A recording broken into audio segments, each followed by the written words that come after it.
Now I finally found out that I think it might be the pump that's not working correctly.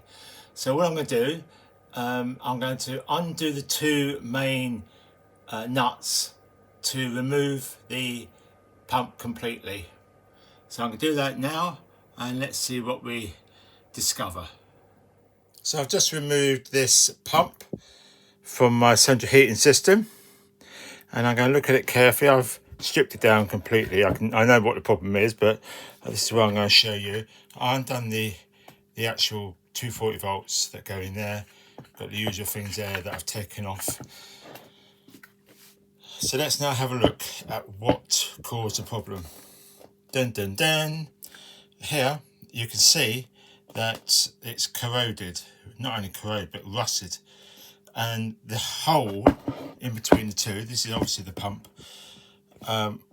it was working until only a few days ago, but eventually it's clogged up completely.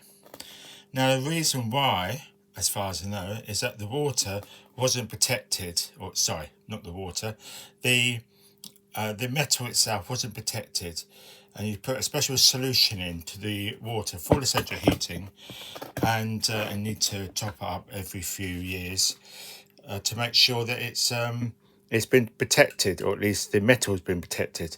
So that's the reason why it wouldn't work. I had to get a new one, so it costs quite a lot of money. I think they're about I think it was £139 for a new one.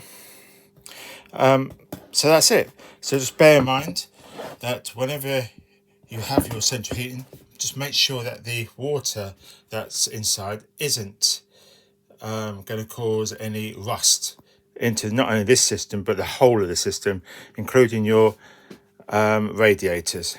So thank you for watching. If you could, please share, like and subscribe.